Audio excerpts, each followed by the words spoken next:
सबसे बड़ी खबर कि इंडिया पहुंच चुके हैं मिसाइल्स और अब इन पे इनका इनका डिप्लॉयमेंट शुरू हो जाएगा जल्दी ही। ये मिसाइल्स जो हैं S-400 एग्जैक्टली जो शुगरेव ने बोला वो ये बोला कि the supplies of S-400 air defence missiles to India have started. अब वो S-400 मिसाइल का तो हो गया जी। अब फ्रिगेट और आबदोज़े उन्होंने खरीदनी है। S-400 मिसाइल के साथ जो सिस्टम है उसमें ये कैपेसिटी है कि वो जो दूसरा असला उसके साथ इस्तेमाल होता है उसकी टेक्नोलॉजी वो ट्रेस कर सकता है। ये बड़ी अजीब बात है। मैं तो जब मैंने इसको पढ़ा तो मैं हैरत ज़दे ही रह गया। इंडिया और इजराइल के बीच एक ऐसा एग्रीमेंट हुआ है जो उनकी जनरेशन्स को तो बदलेगा ही बदलेगा, बल्कि इस दुनिया के मुस्तकबिल को भी बदलेगा। India Israel deal to develop next generation technology, इसको कहा जा रहा है नेक्स्ट जनरेशन टेक्नोलॉजी। आपने तो वो दिन देखे हैं कि रूस और इंडिया ने एक मुआहदा करके पाकिस्तान तोड़ दिया था।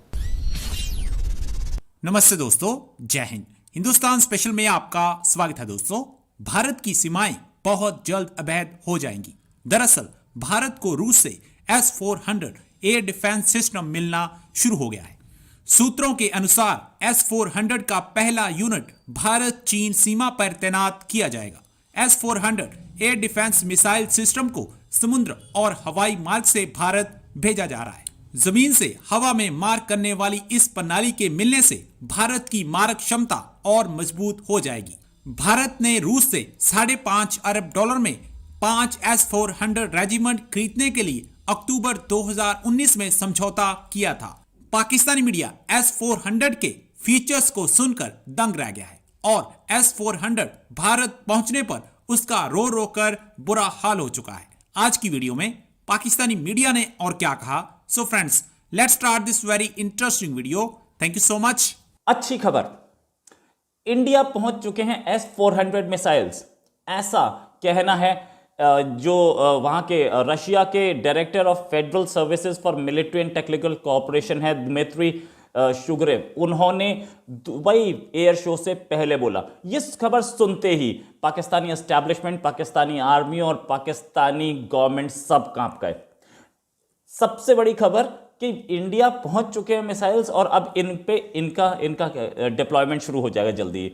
ये मिसाइल्स जो हैं S-400 एग्जैक्टली जो शुगरेव ने बोला वो ये बोला कि the supplies of S-400 air defence missiles to India have started and are proceeding on schedule. मतलब सारे के सारे हम शेड्यूल पे दे देंगे, स्टार्ट हो चुका।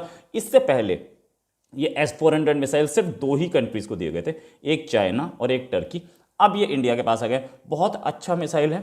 किसी भी एयरक्राफ्ट को, सरफेस टू एयर मिसाइल, किसी भी एयरक्राफ्ट को उड़ते हुए को, कोई भी पाकिस्तान की तरफ से या चाइना की तरफ से प्लेन आ रहा हो या मिसाइल आ रहा हो, उसको इंटरसेप्ट करने में बिल्कुल सटीक इंटरसेप्ट कर सकती है और मतलब कोई हमला होने ही नहीं देगी।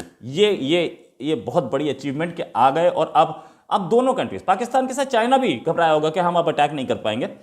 इंडिया ने 2018 अक्टूबर में ये एग्रीमेंट साइन किया था और इस एग्रीमेंट में के हिसाब से 5 रेजिमेंट आनी थी S-400 की। ये एग्रीमेंट $5.43 बिलियन का था और आनी शुरू हो गई। तो अब इसके साथ साथ पहले ही रशिया बोल चुका था कि इंडियन मिलिट्री पर्सनल को हम ट्रेनिंग दे रहे हैं और जल्दी दे देंगे। आप भी उन्होंने खुद एक्सेप्ट कर लिया, स्पुतनिक न्यूज़ एजेंसी है रशिया की, उसके सामने एक्सेप्ट किया कि हमने डिलीवरी शुरू कर दी है, डिलीवर हो रही हैं। मतलब ऐसा नहीं है कि 5 रेजिमेंट एक ही बार में आ जाएंगे, धीरे धीरे करके सारी आ रही हैं। और एक और खबर ये है कि इस डिलीवरी के बाद, जो डिलीवरी शुरू हुई है उसके बाद रशिया के प्रेसिडेंट व्लादिमीर पुतिन वो इंडिया आने वाले इसी साल।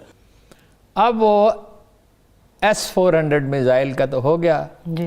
अब फ्रिगेट और आबदोज़े उन्होंने खरीदनी है। अमेरिकी इस पे बड़े नाखुश है। S-400 तो तुर्की ने भी ले लिया, उन्होंने गवारा किया।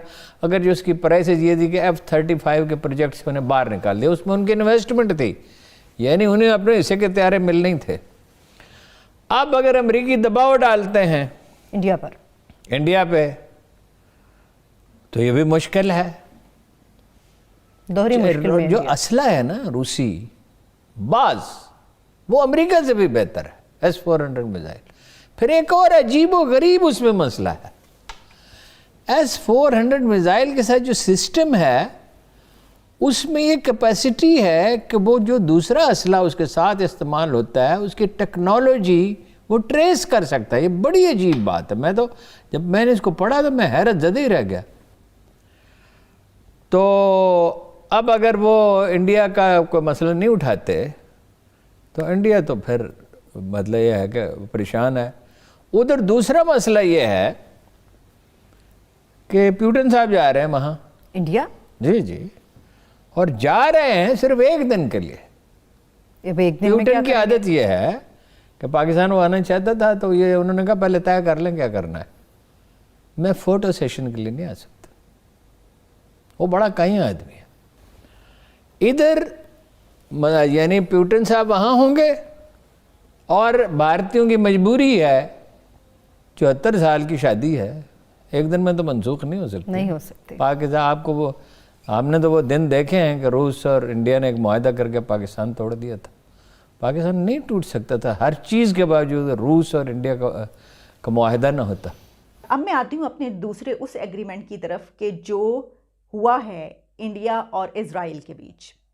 इंडिया और इज़राइल के बीच एक ऐसा एग्रीमेंट हुआ है जो उनकी जनरेशन्स को तो बदलेगा ही बदलेगा, बल्कि इस दुनिया के मुस्तकबिल को भी बदलेगा। India Israel deal to develop next generation technology, इसको कहा जा रहा है नेक्स्ट जनरेशन टेक्नोलॉजी। और इसके अलावा इसमें एक बात तो ये कि जो न्यू स्टार्टअप्स हैं उनको हेल्प आउट किया जाएगा। मैं आपको इसके बेसिक फीचर्स जो है ना वो ज़रा बताई देती हूँ कि इसमें क्या कुछ शामिल है, ताकि आपको अंदाज़ा हो सके कि वो आइंदा आने वाले 20-25 सालों के बाद कहाँ पहुँचेंगे। इसमें शामिल हैं जनाब artificial intelligence, quantum computing, defence, new startups को हेल्प आउट करना। इसके अलावा dual technologies, new generation technologies, brain machine interface, photonics, robotics और बहुत सारे दूसरे डिपार्टमेंट्स। यानी कि जो न्यू टेक्नोलॉजीज़ हैं उनको अपनाने के ये जो जितने भी इसके फीचर्स हैं, जो आप कह लीजिए न्यू जनरेशन के लिए एक न्यू टेक्नोलॉजीज़ के वो अंबार लगा देंगे। वो ये कहेंगे कि आप जो करना चाहते हैं, जिस तरफ करना चाहते हैं हमारे मुल्क के नौजवान वो करें और वो आगे निकलें। हम जानते हैं इससे पहले ही इज़राइल तो जाहिर है कि उसकी तरक्की के बारे में तो हम जानते ही हैं, लेकिन इंडिया जो कि स्पेस में भी काम बड़े ज़बरदस्त तरीके से उनका वो प्रोग्राम चल रहा है, स्पेस में पहुंच चुका। उनकी खैर वैक्सीन जो है वो भी अब WHO से अप्रूव हो चुकी, पूरी दुनिया में जो है वो अब ऐसी दूसरी वैक्सीन्स के साथ इस्तेमाल हो रही है जो कि अप्रूव्ड है। तो और इकॉनमी भी हम जानते हैं, ये सब बातें तो हम करते रहते हैं। लेकिन इस वक्त जो मैं ये बातें कर रही हूँ वो ये कहा जा रहा है कि ये दरअसल न्यू टेक्नोलॉजी और न्यू जनरेशन टेक्नोलॉजी की वो बातें कर रहे हैं। और फिर ये भी कि India and Israel sealed an agreement for joint venture for new generation and new technology. तो ये हैं तफसीलात, ये हैं वो एग्रीमेंट्स जो कि दुनिया की अक़वाम कर रही हैं अपनी यूथ के लिए, अपने लोगों के लिए।